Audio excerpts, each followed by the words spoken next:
हाँ, सेक्शन 9 देखेंगे हम बीएनएस का। और इसमें देखेंगे कि limitation of punishment of offence made to several offence, मतलब कह रहा है कि सेवरल ऑफेंस यदि हुआ तो उस सेवरल ऑफेंस में आपको कैसी पनिशमेंट मिलेगी।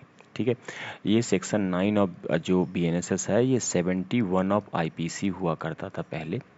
तो इसमें दो क्लॉज हैं। ठीक है, पहला तो 1 है और दूसरा आपका 2 का ए एंड 2 का बी है।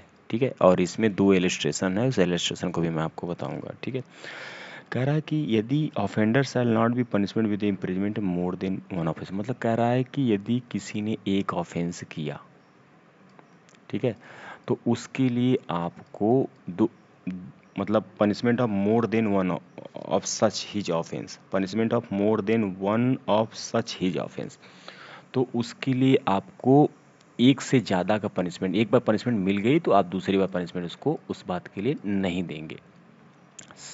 9 का 2 का सबसेक्शन ए क्या कहता है, इसको देखिएगा। इसमें लिखा है कि यदि कोई ऑफेंस दो अलग अलग डिफिनीशन में फॉल करता है, ठीक है, तो आप दोनों जगह उसको सज़ा नहीं देंगे, उसको एक ही जगह सज़ा देंगे।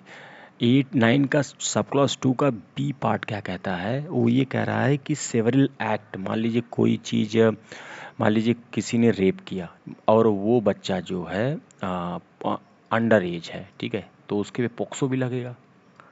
ठीक है, तो आप वो कह रहा है कि या तो पोक्सो में सज़ा दिला लो भैया, या तो इसको आईपीसी या बीएनएसएस में करा लो। आप इसको दोनों कंबाइन नहीं कर सकते कि बीएनएस भी कंबाइन कर दे, ये भी कंबाइन कर दे। 2 का बी में क्या कर रहा है, इसका इसका इलस्ट्रेशन बहुत इंपॉर्टेंट है, इसलिए मैं थोड़ा जल्दी बता रहा हूँ आपको, इलस्ट्रेशन इसका समझना ज़रूरी है। ठीक है, several act of which one और more than one would be itself in, ये 2 का बी है।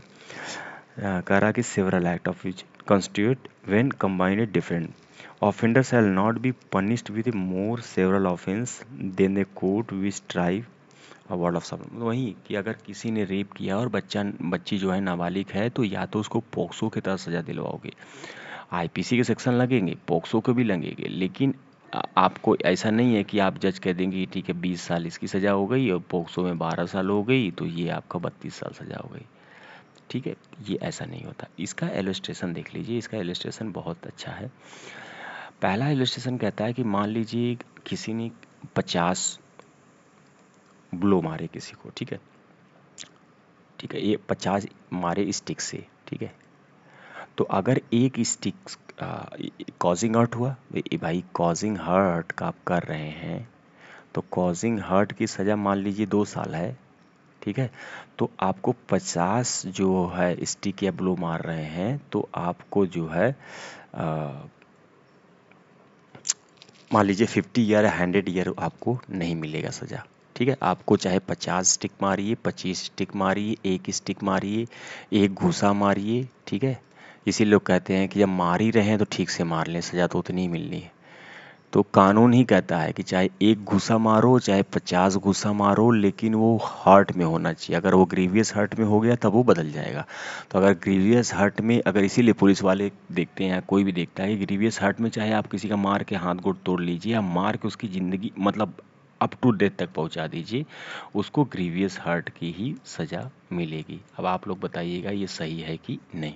ठीक है, ये पहला इलस्ट्रेशन है। दूसरा इलस्ट्रेशन क्या कहता है,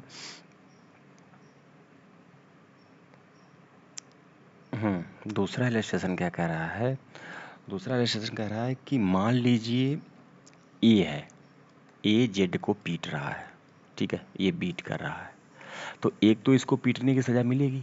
मान लीजिए इसको बचाने वाई आ गया, तो ये इसको भी मारा और इसको भी मारा, तो अब इसकी भी अलग सज़ा आपको मिलेगी और इसकी भी अलग सज़ा मिलेगी। ठीक है, ये voluntary causing hurt Z is liable to one punishment of voluntary causing hurt to Z and another to blow given to Y.